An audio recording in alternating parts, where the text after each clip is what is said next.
All right, hey, what's up? I'm just making y'all know me, I'm Jonathan Edwards. We're here on 570 Drone. I just want to make a quick video because a lot of people, one person, and I used to hear this a lot more before drones got more and more common, but I just saw today somebody posted, and they actually tagged me in the post asking me this question. Is it okay if I shoot a drone out of the sky if it's hovering over my property? The answer is no, you can't. But there's more nuance to that answer. One, drones are actually a little further up than you think they might be.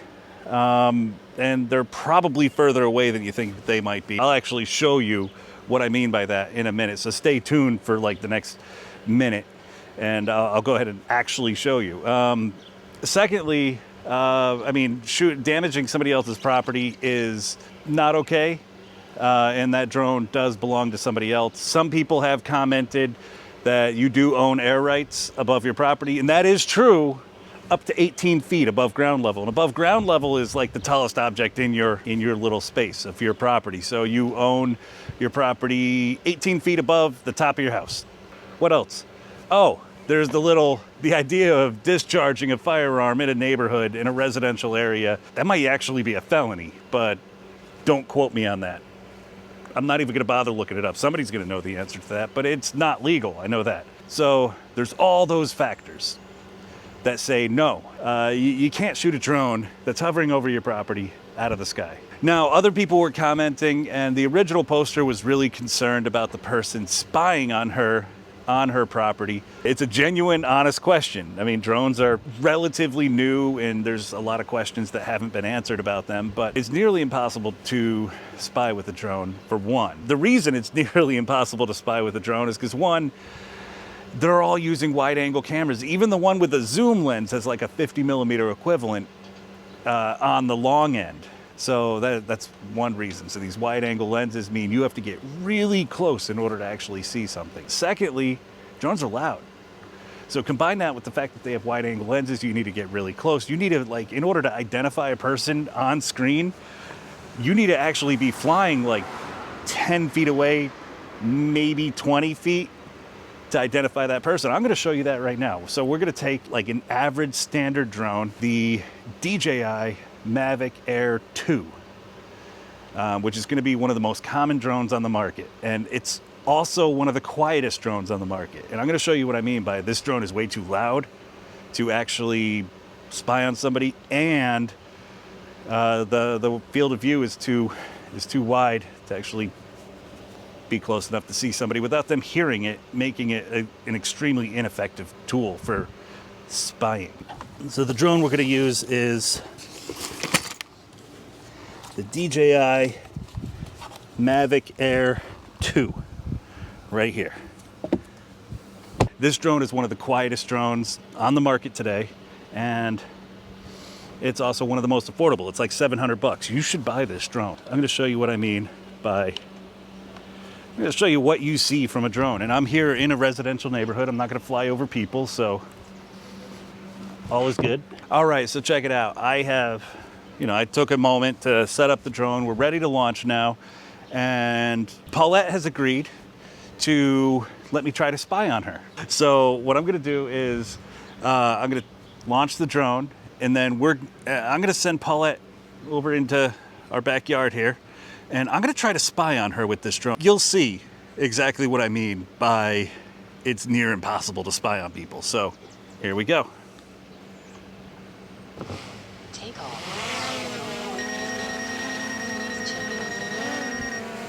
And so you can already hear that this thing is not quiet. I'm already attracting the attention, I'm sure, of my neighbors. I'm attracting the attention of anyone around. And they're all kind of used to me flying drones anyway, but guarantee I'm attracting the attention of some people. So right now, I'm gonna start this recording. The drone's 7 feet in the air, and there's Paulette right there. Now, this is where you need to be. You need to be about 7 feet in the air right here to actually see who it is you're even looking at. That's pretty close. It's gonna be hard to spy at this height. All right, so now I'm at 33 feet, and you can see at 33 feet, which is just over the height of this house, you already can't really identify me from the drone. Even in this microphone, you could very clearly hear the drone. Try to look into any of those windows. You can identify a fan. That's it. You really seriously can't spy on people with drones. Let's push it a little further. All right, so now I've pointed this camera into our backyard, and this is where we're gonna do our best to spy on Paulette with the drone. So let me show you what that looks like. You see, Paulette, could you still hear the drone? Yeah. So Paulette can still hear the drone, and in order to even get above the power lines right now, I have to bring the drone up to 42 feet. I just hit record, and now we're gonna come over. Right now we are at 42 feet. Paulette, can you back up a little bit so that I can see you on the drone? So Paulette's backing up. All right. Wave at the drone. So there's Paulette, she's waving at the drone, and we can still clearly hear the drone. So it's nearly impossible to spy. Let's bring it up a little higher. I'm gonna bring it out of earshot. Can you still hear the drone? Yeah. She said yes, she could still hear it. So we're at 65 feet, and this is the quietest drone on the market.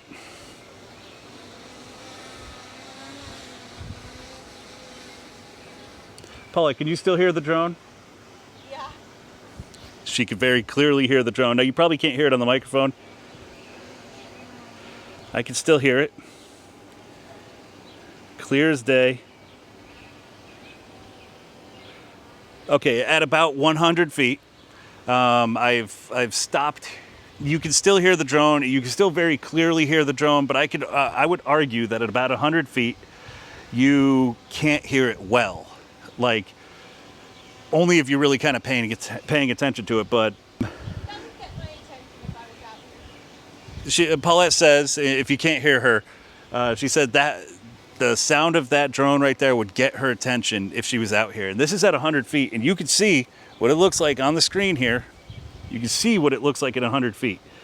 Nothing is identifiable. Let me see, I'll even step into frame here. Yeah, can you even see where, okay, you can probably see where I am. How many fingers is Paulette holding up? I mean, so let's go to a height where you can't hear the drone. There is no way. So now we're at 149 feet, and there is no way somebody can claim that they can hear the drone. So this is about 149 feet. It sounds like this is the perfect spot for spying because nobody can hear the drone. It won't alert them to the fact that, oh, hey, there's a camera here.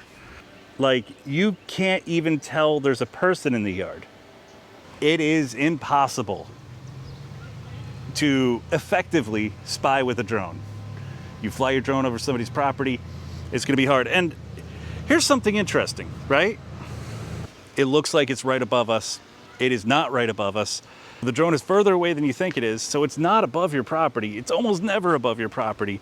The only way to tell if it's actually above your property is to be the one with the remote control and know exactly on the map where this drone is pinpointed. Because even if it were legal for me to shoot this drone out of the sky, if it were hovering above my property at 149 feet, which none of those things are true, even if it was legal, this drone is too far away and is not over my property. So if I were to shoot this drone out of the sky, thinking it was hovering above my property, I would be the one that was wrong. People down the road here, they would look at this drone and they would, from this height, it looks like it's over just about everyone's property. Because of how high it is and how small the drone is, it's really hard to get a good perspective on where it is in the sky. Video and photography isn't just my hobby. It's something I've made into a career. It's something I really enjoy. And I have a tiger on my shoulder. It's not just a hobby to me. It's my career, but it's also my hobby. It's just something I love doing. And the kind of like stigma that's attached to drones just blows me away. People look at me with a drone and they just automatically assume I'm some kind of bad dude. You all know me and you know different, but to just automatically assume, dude has a drone, or I see a drone, so it's spying on me, or that's dangerous. I mean, one, it's wrong, and two, it's really screwing with the perceptions of people like me who are out there just trying to have fun. God's honest truth, we're just trying to make a cool looking video. So in roofers, you know, people who do roofing or roof inspections, any kind of general inspections, the fire department uses drones a lot for search and rescue, or just, you know, a lot of structure. People who are involved in that kind of stuff, they want to take a look at that roof without climbing up, and drones are great. In fact, this drone is way too high up to do a roof inspection. Don't freak out about drones. It's people that, one, it's a hobby. Two, it is a super awesome and vital tool, a tool that has become vital as they get better and better and better. And three, they're just not spying on you. There is no drone, no consumer drone spying on you. Now, I can't speak for the government, but consumer drones are not spying on you. It is damn near impossible. So, I think that's the end of this video. Talk to y'all later.